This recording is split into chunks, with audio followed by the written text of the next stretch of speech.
پیارے بچوں، السلام علیکم ورحمۃ اللہ۔ یہ سبق اسٹینڈرڈ 8 کے بچوں کے لیے ہے۔ یہ چیپٹر 2 کا دوسرا حصہ لے کر ہم آئے ہیں۔ ہم اقبال کے تعلق سے جو پڑھ رہے تھے اور کچھ باتیں جو بچی ہیں اس کو آج پڑھیں گے۔ اقبال کے اس پیغام کو ہم اس طرح بھی سمجھ سکتے ہیں کہ تلوار اور سوئی دو الگ الگ چیزیں ہیں، ایک نہایت بڑی اور طاقتور اور دوسری نہایت چھوٹی اور کمزور، لیکن جس طرح تلوار کا کام ہم سوئی سے نہیں لے سکتے، بالکل اسی طرح سوئی کا کام تلوار سے نہیں لیا جا سکتا۔ دونوں کی اپنی اپنی اہمیت ہے۔ ان کے علاوہ بچوں کے لیے اقبال کی دوسری مشہور نظمیں ماں کا خواب، ایک گائے اور بکری، ایک مکراں اور مکھی، ان میں سے ہر نظم میں اقبال نے کوئی نہ کوئی پیغام پوشیدہ کیا ہے، یعنی اپنے نظم کے ذریعے سے بچوں کے لیے بہت سارے پیغام، بہت سارے میسیجز دیے ہیں۔ اقبال نے فارسی میں بھی شاعری کی، یعنی اردو لینگویج میں ہی نہیں بلکہ فارسی میں ہی انہوں نے شعر و شاعری کی، لیکن انہیں زیادہ شہرت اپنے اردو شاعری کے سبب ہی ملی۔ یعنی زیادہ مشہور کس چیز سے ہوئے؟ اردو شاعری سے۔ ان کے مجموعے کلام میں بانگ درا، بال جبریل خاص طور پر قابل ذکر ہیں۔ اتنے بڑے شاعر ہونے کے باوجود بھی اقبال انتہائی سادہ زندگی گزارتے تھے، یعنی اتنے بڑے شاعر ہونے کے باوجود بھی ایسا نہیں ہے کہ انہوں نے اپنی زندگی کو زیادہ رنگ دی ہے، بلکہ سادہ زندگی ہے۔ وہ ایک رحم دل اور خوش مزاج انسان تھے۔ ان کی عادت کیسی تھی؟ جس محفل میں بیٹھتے اسے اپنی ظرافت سے گل گلزار بنا دیتے، یعنی اپنے خوبیوں سے اس محفل کی چار چاند لگا دیتے۔ ان سے متعلق کئی لطیفے مشہور ہیں۔ ایک مرتبہ ان سے ملنے ان کے ایک دوست کار سے آئے۔ کار میں ان کے ساتھ ان کے کتے بھی تھے۔ ڈور بیل بجنے پر اقبال کی چھوٹی بیٹی باہر آئی اور دوڑی دوڑی واپس جانے لگی۔ اتنے میں اقبال بھی وہاں پہنچ چکے تھے اور بولی، اب بابا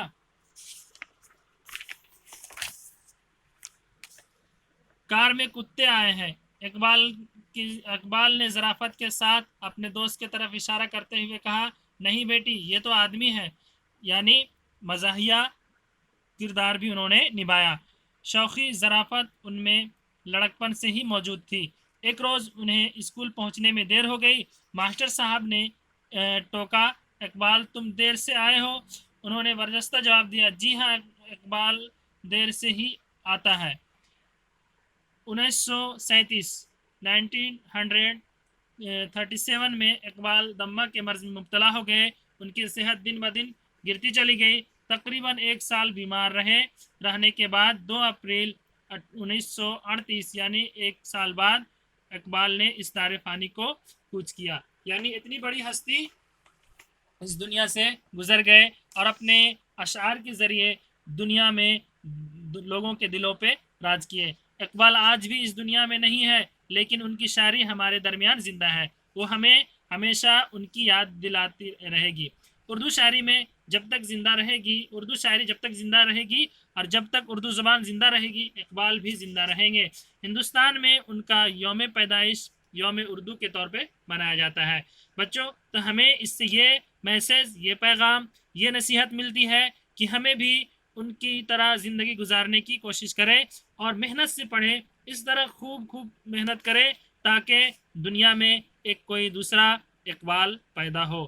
تعلیم جو اس سبق سے ہمیں حاصل ہوئی، مشہور شاعر علامہ اقبال کی زندگی سے جڑی بڑی باتیں ہمیں پتہ چلی، بہت ساری چیزیں کی جانکاری حاصل ہوئی۔ اقبال نے مسلمانوں کو سربلندی کا پیغام بھی دیا اشعار کے ذریعے سے۔ ان کی شاعری میں وطن سے محبت کی بھی بہت ساری خوبی جھلکی۔ آئیے ہم اس الفاظ کو بھی دیکھتے ہیں جو سخت الفاظ ہے۔ پوشیدہ کے معنی چھپا ہوا، تراکیب کے معنی ترکیب کی جمع، یعنی سب کیا ہے، ترتیب سے کوئی چیز کو رکھتے ہیں، یا اردو میں ترتیب سے جو جملہ کو بناتے ہیں اس کو کہتے ہیں ترکیب۔ یہاں ترکیب کی جمع ہے۔ ولولہ معنی جوش، دمہ معنی سانس کی ایک بیماری، اوب جانا بیزار ہو جانا، بور ہونا، پر اثر رکھنے والی، گلے گلزار خوشگوار پھول اور باغ چمن، گنجینا خزانہ جامع ایجاد کرنا، حاضر دماغ ہوشیار، فلسفہ علم موجودات، حکمت۔ حیا کے معنی ظاہر، ظرافت کے معنی خوش طبعی، دل لگی، مذاق، شوقی کے معنی شوخی کے معنی شرارت، چلبلاپن۔